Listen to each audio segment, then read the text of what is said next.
D'abord, on va revenir sur un congrès, un séminaire en fait, qui vient de se tenir, organisé par l'Agence nationale de recherche sur le sida et qui a fait entre autres le point sur les conséquences du virus du sida, le VIH, sur le vieillissement des personnes infectées. On en parle avec vous, Joëlle. Bonjour. Bonjour Marina. Puisque en tant que gériatre, vous êtes notre spécialiste du vieillissement, bien sûr, et c'est quand même une nouveauté cette information. Oui, c'est une nouveauté. Bon, déjà, on a la chance, nous en France, de voir vieillir ces malades, ce qui n'est quand même pas le cas partout ailleurs. Et donc, ils commencent à avoir une espérance de vie qui augmente très significativement. Mais bien entendu, en vieillissant, on voit apparaître aussi les problématiques du vieillissement. Et on s'est aperçu, en tous les cas, c'est ce qui sortirait de cette étude, que l'infection par le VIH montrerait une sorte de modèle de vieillissement prématuré. Ça veut dire en clair que en fait, ces malades infectés par le VIH présenteraient des maladies des personnes âgées, mais beaucoup trop précocement. Alors on va essayer de définir, c'est quoi un vieillissement accéléré et de quelle maladie on parle ? Alors le vieillissement, déjà en lui-même, c'est un peu défini comme une fragilisation, un processus de fragilisation et des organes et des systèmes, et donc une perte des réserves, on va dire, d'adaptation au stress et aux événements. Et donc là, l'ANRS aurait constaté que chez ces patients atteints de VIH, eh bien, il y aurait les mêmes pathologies qui apparaîtraient précocement et des pathologies qui vont toucher bien sûr le cœur, mais aussi le système nerveux et notamment le cerveau avec les troubles cognitifs, les os, les muscles, la force musculaire, la marche, le diabète, le cholestérol, enfin tout ce que l'on retrouve chez les personnes âgées. D'où l'idée de lancer une étude. Oui, une étude qui va en fait recruter 500 personnes atteintes de VIH. Pour l'instant, il n'y en a que 230.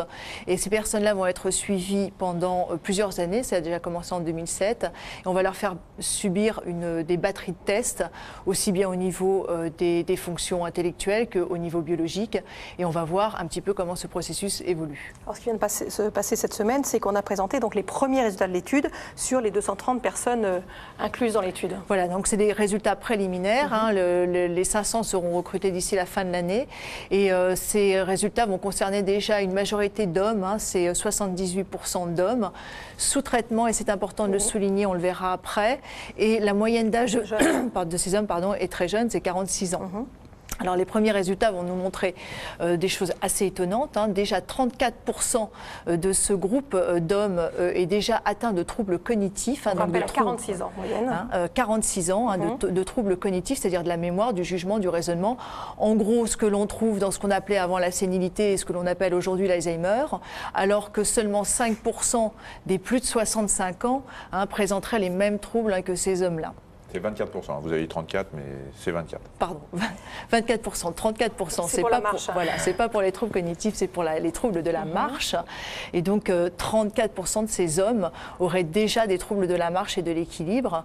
Au niveau cardiaque, ils auraient 15 à 20% de risque cardiovasculaire supérieur par rapport aux gens du même âge. Au niveau des os, il y aurait une ostéoporose qui serait très significative et qui ressemblerait à celle des femmes ménopausées.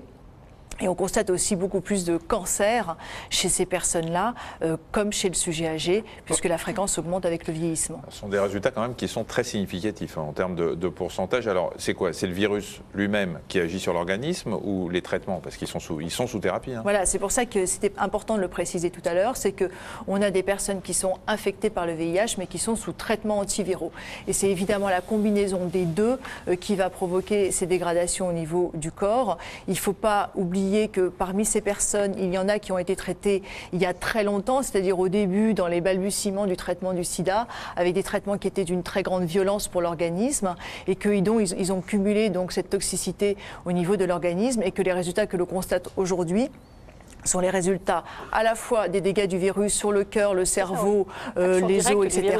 Mais les traitements antiviraux font aussi des lésions au niveau du cœur, déséquilibre le cholestérol, déséquilibre le diabète, et on sait que ça aussi, ce sont des modèles de vieillissement prématuré chez les gens. Ce qui ne veut surtout pas dire qu'il faut arrêter le traitement, bien sûr, si vous êtes sous thérapie, parce que les conséquences sont plus graves. Voilà. Est-ce que ça va permettre d'avoir plus de connaissances dans le domaine du vieillissement? Est-ce que ça peut servir plus largement à la population générale ou vraiment à une population ciblée? Alors, on avait déjà des modèles de vieillissement accéléré par des infections chroniques virales. On savait par exemple que une infection chronique par le cytomégalovirus, qui est un des virus de l'herpès, donnait aussi des formes de vieillissement accéléré. Donc, on savait que le vieillissement était très probablement lié aussi tout au long de la vie à des infections virales, soit chroniques, soit répétées. Et c'était un des facteurs de vieillissement probablement. Mais bien entendu, il ne faudra pas s'imaginer qu'en contrôlant les infections virales ou en contrôlant les radicaux libres, on va savoir comment éviter de vieillir. Voilà, si jamais on était capable aujourd'hui de stopper le vieillissement. On sait très bien en gériatrie que le vieillissement et les inégalités de vieillissement sont plurifactorielles et que ça touche des choses bien plus complexes que ça, et notamment le niveau socioculturel des gens, le travail, et dans les pires des cas, si les gens ont été au chômage, jusqu'à quel âge ils ont eu le droit d'aller à l'école, etc., etc. Et ce qui est très intéressant, c'est que dans cette étude qui a été menée là actuellement sur le VIH, eh bien, on retrouve les mêmes éléments plurifactoriels, c'est-à-dire que ce vieillissement accéléré qui est constaté, il est d'autant plus vrai que la personne infectée a un niveau socioculturel bas, qu'elle est au chômage, qu'elle a une hépatite B associée, qu'elle est pauvre, etc., etc. Donc on voit bien que c'est un modèle complexe et qu'il faudra agir sur tous ces éléments-là. Alors ça sera évidemment très inattendu de passer par le VIH pour comprendre le vieillissement, et donc les résultats là vont être très attendus évidemment pour les personnes touchées par le VIH, mais pourquoi pas par l'ensemble de la population. Merci beaucoup.